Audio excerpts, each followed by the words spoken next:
Hello everyone, welcome to my channel.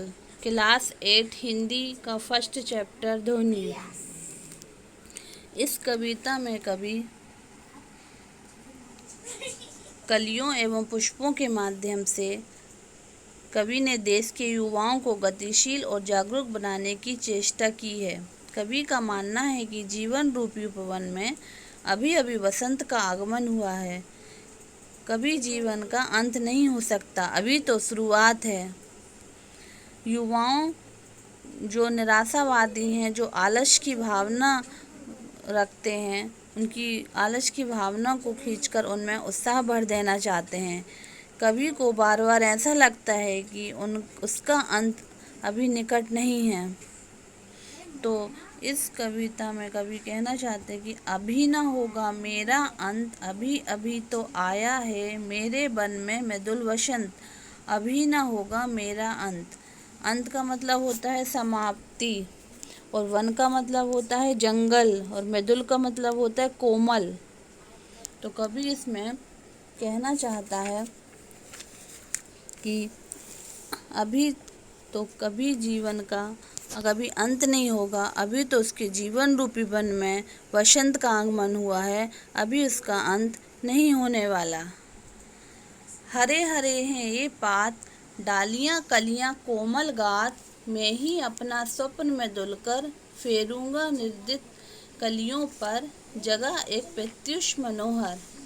इस कविता में कवि कहना चाहते हैं जैसे पात का मतलब होता है पत्तियाँ, कोमल का मतलब होता है मुलायम, गात का मतलब होता है शरीर, और कर का मतलब होता है हाथ, और निर्दित का मतलब होता है सोई हुई या नींद में मतलब डूबी हुई, और प्रत्युष का मतलब होता है सवेरा, और मनोहर का मतलब होता है सुंदर।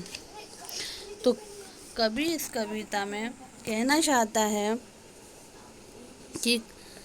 कि वसंत के आने से जीवन रूपी वन में चारों ओर पेड़ पौधे पर हरे हरे पत्ते आ गए हैं, उनकी डालियों पर कोमल कलियां आ गई हैं, सभी पेड़ पौधे नए नए कोमल पत्तों से ढक गए हैं, उसका शरीर कोमल हो गया है। जिस तरह से पेड़ों में छोटे छोटे पत्ते नए आ जाते हैं बसंत में, तो उसको कहा है कवि ने कि शरीर कोमल हो गया है, नए नए पत्ते आ गए हैं पेड़ में।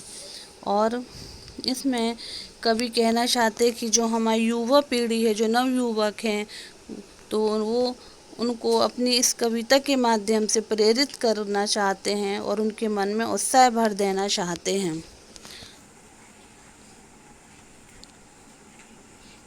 पुष्प पुष्प से तंद्रालश लालसा खींच लूँगा मैं, अपने नवजीवन का अमृत सहर्ष खींच दूँगा मैं, द्वार दिखा दूँगा फिर उनको, हे मेरे वे जहाँ अनंत, अभी ना होगा मेरा अंत। तो पुष्प का मतलब होता है प्रत्येक फूल, और तंद्रालश का मतलब होता है जो नींद से उत्पन्न, मतलब नींद के बाद जो आलस आता है उसको कहते हैं तंद्रालश। और लालसा का मतलब होता है इच्छा, और नव का मतलब नया या न्यू, है ना। अमृत का मतलब होता है सुधा, और सहर्ष का मतलब होता है खुशी पूर्वक, और द्वार का मतलब होता है दरवाजा, है ना। अनंत का मतलब होता है जिसका कोई अंत नहीं होता। तो कवि इस कविता में कहना चाहता है कि कभी रात भर जो सोए आलस से भरे रहने वाले प्रत्येक जो पुष्प यानी जो नवयुवक हैं, उनको नींद भरी आँखों से उनको उसकी जो आलस भरा हुआ है उसको वो दूर करना चाहते हैं, और उनको गतिशील और जागरूक बनाना चाहते हैं, नव जीवन के अमृत से सींचना चाहते हैं, और कभी अपने जीवन में भी आशा और उत्साह का संचार करके रचनात्मक कार्य करना चाहते हैं। तो नवयुवक जो हैं उनका जो आलस वो छीन लेना चाहते हैं और उन्हें उत्साहित करना चाहते हैं वो इस कविता के माध्यम से। जिस तरह से फूल खिलकर अंत तक वो अपनी महक और सौंदर्य बिखेरते हैं, उसी प्रकार प्रत्येक देश का प्रत्येक युवक भी अपने रचनात्मक कार्यों के सौंदर्य को चारों ओर अंतकाल तक बिखेरेगा। वो इस कविता से कवि का मानना है कि इस कविता से वो नवयुवकों को प्रेरित करना चाहते हैं। उनका मानना है कि जीवन में अभी बसंत का आगमन हुआ है और उनका अभी अंत नहीं होने वाला। और इस कविता के कवि सूर्यकांत त्रिपाठी जी हैं।